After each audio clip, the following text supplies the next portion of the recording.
لیکن اسے بھی پتا ہے کہ حدیث میں ہے کہ مغرب کی مخالفت کرو، وہ کہتا ہے دعائے قنوت پڑھنے سے پہلے ایک دفعہ رفعین کر لیا کرو، تو یہ مغرب کی مخالفت ہو جائے گی۔ میٹھا میٹھا، ہاپ ہاپ، کوڑا کوڑا، تھو تھو، ٹھیک ہے۔ جہاں حدیث رسول ہے وہاں ماننی، جہاں نہیں ہے وہاں ٹوچ لگانا، کیا تمہارا دین ہے؟ اعوذ باللہ۔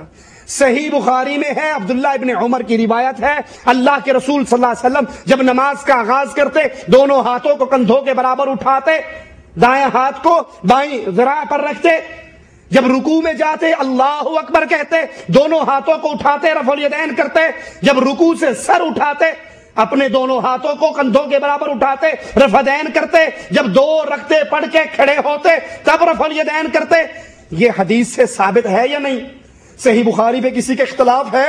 جب یہ حدیث سناؤ نا کہتے نہیں وہ جڑی رفع الیدین سی نا وہ بغلوں میں بت لے کر آتے تھے، یہ بتوں کو گرانے کے لیے رفع الیدین آئی تھی۔ اعوذ باللہ من الشیطان الرجیم۔ یہ کن پہ تہمت لگا رہے ہو؟ صحابہ پہ، جنہوں نے اپنے کافر باپ کو قتل کرنے کے لیے تلوار نکالی اور قتل کیا، جنہوں نے اپنے کافر بیٹے کو قتل کرنے کا عہد کیا، جنہوں نے رسول کے لیے مائیں بیوی بچے سب کچھ قربان کر دیے۔ کہتے نہیں جی نہیں، آپ نہیں سمجھتے، ہم صحابہ کی بات نہیں کر رہے، ہم کہتے ہیں جو منافقین نماز پڑھنے آتے تھے جماعت کے ساتھ وہ اپنی بغلوں میں بت لے کر آتے تھے، اس لیے رفع الیدین جاری ہوا تاکہ یہ بت گر جائے۔ اچھا جی، منافقین کہاں تھے؟ مکہ میں کوئی منافق تھے؟ نہیں تھے۔ کہاں تھے؟ مدینہ شریف میں۔ جہاں منافق تھے وہاں بتوں والی پارٹی تھی؟ کوئی تھا وہاں پہ؟ کاواں والی سرکار، کوئی کویں والی سرکار، کوئی لسوڑی شاہ، کوئی پھسوڑی شاہ، کوئی بٹیراں والی سرکار، وہ ایبٹ آباد کے اندر ایک کھوتے شاہ ہے، لاہور کے اندر گھوڑے شاہ ہے، یہ کوئی تھے وہاں پہ؟ ساوی چنڈی والے نہیں تھے۔ جہاں بت تھے وہاں جماعت سے نماز فرض نہیں تھی، اور جہاں جماعت سے نماز فرض ہوئی وہاں پہ بت نہیں تھے۔ یہ ٹکوسلا کس نے جوڑا ہے؟ اچھا وہ منافقین بھی بڑے پاگل تھے جو بغلوں میں لے کے آتے تھے، جیب میں ڈال کے کیوں نہیں لے آتے تھے؟ ہیں؟ اچھا ہم مان لیتے ہیں کہ نہیں یار وہ کچھ بھی ہو، بہرحال وہ بت لاتے تھے، آپ کی بات ٹھیک ہے۔ تو یہ جو ہے نا جی، یہ دیکھو، یہ کم از کم اتنا سا بت ہوگا جو بغل میں آ جائے گا، اس سے بڑا تو نہیں آئے گا نا۔ یہ بت آ گیا جی، یہ بغل میں رکھ لیا، نماز پڑھنے کے لیے کھڑے ہوئے۔ ہم جو یہ بتوں والی دلیل دیتے ہیں ان کی رفع الیدین اور جو حدیث میں ذکر آتا ہے ان کی میں فرق ہے۔ حدیث میں کیا ہے؟ رفع یدیہما حتی حذو منکبہ، صحابہ اللہ کے نبی ابن عمر بیان کرتے ہیں اپنے ہاتھوں کو بلند کرتے کہاں تک؟ کندھوں کے برابر۔ یہ حدیث سے ثابت ہے، یا کان کی لو کے سامنے ہے، یہ حدیث سے ثابت ہے۔ اور جو بتوں والی پارٹی، جو رفع الیدین نہ کرنے والی پارٹی ہے، وہ رفع الیدین کہاں تک کرتی ہے؟ کرتی نہیں کرتی؟ میں غلط کہوں مجھے پکڑ لینا، اور اگر میں صحیح کروں ٹھیک ہے نا؟ اللہ اکبر۔ تو یہ تو گر گیا پہلی رفع الیدین پہ، یہ کیوں کرتے ہو؟ اس کو بھی چھوڑ دو، یہ مولویوں کا ڈھکوسلا ہے۔ اب ویتر پڑھتے ہوئے جو طریقہ رسول اللہ صلی اللہ علیہ وسلم کا ہے اس کو ماننا نہیں کہ دوسرے تشہد میں نہیں بیٹھنا، حدیث پہ عمل کرنے کے لیے اپنے پاس سے ایک رفع الیدین شروع بنا دی۔ جہاں رسول اللہ نے رفع الیدین دی وہاں کا جی یہ گھوڑوں کی دمیں ہلانا ہے نہیں کرتے، یہ مکھیاں اڑانا ہے ہم نہیں کرتے، یہ بتوں کے لیے ہوئی تھی۔ اور جہاں نبی نے نہیں دی کولو ویلڈ کر دی تھی۔ جب ایک رکعت وتر کی نماز پڑھنی ہو اس وقت کیا طریقہ ہے؟ ایک رکعت کے لیے آئیں، ٹھیک ہے، اللہ اکبر کہہ کے اپنی نماز شروع کریں جس طرح ایک رکعت پڑھی جاتی ہے، دوسرے سجدے کے بعد اٹھ کے تشہد میں بیٹھے، تشہد پڑھیں، درود شریف پڑھیں، دعائیں پڑھیں اور سلام پھیر دیں۔ یہاں سوال کرنے والے کا سوال شاید یہ ہوتا ہے کہ وہ 3 رکعت کی تو وتر، 3 رکعت کی تو نیت ہمیں پتہ ہے، 1 رکعت کی نیت کیا ہوگی؟ تو بھائی نیت کہاں ہوتی ہے؟ دل میں، زبان سے بولنا نیت نہیں، اقرار ہے جو سنت سے ثابت نہیں ہے۔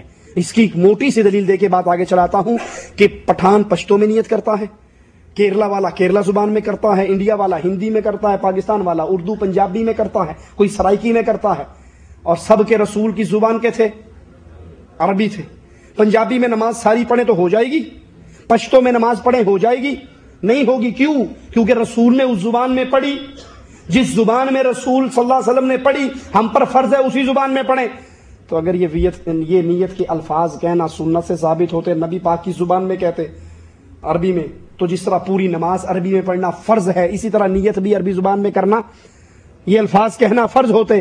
ہر زبان والا الگ الگ کر رہا ہے، سمجھنے کے لیے کافی ہے، یہ بعد میں ٹچ لگا ہے پہلے سے ساتھ نہیں تھا۔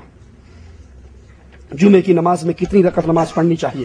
جمعے کی نماز میں جب آپ جاؤ، ابھی امام ممبر پہ آ کے نہ بیٹھا ہو، آپ 2 رکعت پڑھنا چاہو 2 پڑھ لو، 2 پڑھنا تو ضروری ہے، اس کے پڑھے بغیر نہیں بیٹھنا۔ اللہ کے نبی نے فرمایا کوئی تم میں سے مسجد میں نہ بیٹھے جب تک 2 رکعتیں نہ پڑھ لے۔ اس کے علاوہ آپ کے پاس ٹائم ہے، آپ نفل پڑھنا چاہو پڑھ لو، اور اگر امام صاحب اگر بیٹھ گئے ہیں تب بھی 2 رکعت پڑھے بغیر، تحیۃ المسجد پڑھے بغیر نہیں بیٹھنا۔ نماز جمعے کی کتنی ہے؟ 2 رکعتیں امام کے ساتھ پڑھ لی۔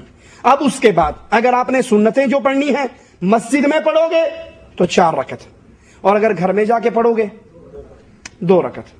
اگر جو بندہ گھر میں سنتے پڑھتا ہے 2 امام کے ساتھ پڑھی، 2 گھر میں پڑھی، 2 تحیۃ المسجد پڑھ لی ہے، یا وہیں پڑھ لیے تو 4 پڑھ لی۔ ہمارے ہاں کیا ہوتا ہے جمعہ بھی پڑھا جاتا ہے اور ساتھ پوری ظہر کی نماز بھی احتیاطاً پڑھی جاتی ہے۔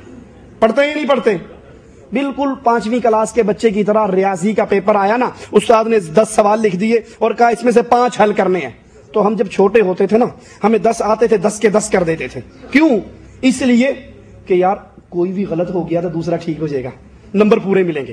تو یہ ان بے وقوفوں کا وہی حال ہے، بھی جمعے کی بھی پڑھ لیتے ہیں ساتھ زور کی احتیاطاً پڑھ لیتے ہیں، بھی اے ہوگی تے اے نہ ہوئی تے اے تے وٹتے پئی نا، کوئی نہ کوئی تو قبول کرے گا نا اللہ، دونوں پڑھ رہا ہوں میں، ایڈا اوکھا ہو رہا ہجے بھی رب نے نہیں مننی۔ جس وقت پہ جو نماز اللہ نے فرض کی ہے وہی پڑھنی ہے، اپنے پاس سے اس میں اضافہ نہیں کرنا۔ قرآن پاک پڑھ کر کس طرح مردوں کو بخشا جاتا ہے؟ جب انسان قرآن پاک پڑھتا ہے اس کا ثواب اس کو ملتا ہے، اور جس نے اس کی تربیت کی، جس نے اس کو قرآن پڑھایا، جس نے اس کو تعلیم دی، وہ سارا ثواب بھی اس کو ملتا ہے۔ اگر ماں باپ نے اس کی نیک تربیت کی، ماں باپ کو ملے گا، قاری صاحب نے پڑھایا، قاری صاحب کو ملے گا۔ یہ کوئی سسٹم نہیں ہے کہ میں قرآن پڑھوں اور پھر اس کے بعد مولوی صاحب بیٹھے ہوئے ہوں، ایک کار والا آ کے رکے اور مولوی صاحب کے ہاتھ میں 500 روپے دے کے کہ جی میرا ابا مار گیا تو 5 قرآن چاہیے دینے، وہ درویشوں سے پھیرا مارتا ہے، 2 سپارے اس سے لیے، 2 پارے اس سے لیے، 10 اس سے لیے، اور ساروں کو اکٹھے کر کے 5 قرآن اس کو دے دیے، پڑھا میں نے، مل اس کو گیا۔ لا تزر وازرۃ وزر اخری لیس للانسان الا ما سعى۔ نبی نے فرمایا مرنے والا جب مر جاتا ہے سارے عمل اس کے ختم ہو جاتے ہیں سوائے 3 عملوں کے۔ کون سا ہے؟ صدقہ جاریہ، علم جو پڑھا کر گیا، ولد صالح، نیک اولاد۔ نیک اولاد کیا کرے؟ درویشوں کو بلا لے دارالعلوم سے۔ نیک اولاد کیا کرے؟ گٹھلیوں پہ آیت کریمہ پڑھے۔ نیک اولاد کیا کرے؟ باپ کے مرتے دیگے چڑھا دے، 3واں 7واں 9واں 10واں 40واں کرا کے مولوی کا پیٹ بھر دے۔ نبی نے نیک اولاد کا کام بھی بتایا، ولد صالح یدعو لہ، نیک بیٹا اپنے ماں باپ کے لیے دعائیں کرتا رہے۔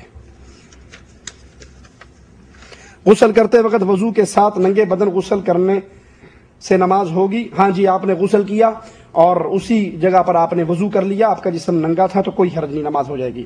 بالغ ہونے کے بعد 10 سال نماز نہیں پڑھی اور اب پڑھنا چاہتا ہوں تو کیا کروں؟ کیا قضائے عمری پڑھ سکتا ہوں؟ جو انسان بالغ ہو جائے، کلمہ پڑھتا ہے، بالغ ہو چکا ہے، عاقل ہے، اب وہ نماز نہیں پڑھتا تو وہ مسلمان، بھلے اس نے اپنا نام مسلمانوں والا رکھا، وہ مسلمان نہیں ہے۔ جس دن آپ نماز شروع کرو گے توبہ کرو سابقہ گناہوں پر، اللہ آپ کی سابقہ گناہوں کو معاف کر دے گا، توبہ سے سارا گناہ معاف ہو جاتے ہیں، اور اس دن سے اپنی نماز کا آغاز کرو۔ قضائے عمری made in India made in Pakistan مسئلہ ہے، اس کا قرآن و حدیث میں کوئی ثبوت نہیں۔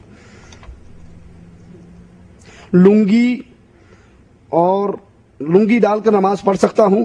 آپ نے لنگی پہنی ہوئی ہے، وہ آپ کے گھٹنوں سے نیچے تک ہے، جو مرد کا سطر ہے اس کو ڈھانپتی ہے، اور اوپر بھی کوئی ایسا کپڑا ہے جو آپ کے کندھوں کو ڈھانپ رہا ہے تو آپ اس میں نماز پڑھ لو، کوئی حرج نہیں۔ دعا مانگتے وقت رسول اللہ صلی اللہ علیہ وسلم کے وسیلے سے دعا مانگی جا سکتی ہے؟ نہیں، یہ تعلیم نہ ہمیں قرآن نے دی، نہ حدیث نے دی، نہ صحابہ کرام نے دی۔ ہمیں تعلیم دی جب مانگو اللہ کے پیارے ناموں کا واسطہ دے کے اللہ سے مانگو، کسی نیک زندہ بزرگ سے دعا کروائی جا سکتی ہے، اپنے نیکیوں کا واسطہ دیا جا سکتا ہے، ٹھیک ہے۔ یہ مردوں کا واسطہ یا شخصیات کا واسطہ قرآن حدیث کی تعلیم کے خلاف ہے، یہ تعلیم ہمیں رسول اللہ نے نہیں دی۔ ٹائم بہت ہو گیا، میں زیادہ تفصیل میں نہیں جاتا، صحیح بخاری کی صرف ایک حدیث بتاتا ہوں۔ حضرت عمر رضی اللہ عنہ وارضاہ کے دور میں قحط جب ہوا تو حضرت عمر نے حضرت رسول صلی اللہ علیہ وسلم کے چچا کو لا کر اللہ سے دعا کی کہ اللہ جب تک نبی زندہ رہا وہ دعا کرتا رہا، آج وہ فوت ہو گئے تو ان کے چچا آ کر دعا کر رہے ہیں، تو اللہ عز و جل ہمارے گناہوں کو معاف فرما، ہم پہ بارش برسا۔ اقول قولی ھذا واستغفر اللہ لی ولکم ولسائر المسلمین۔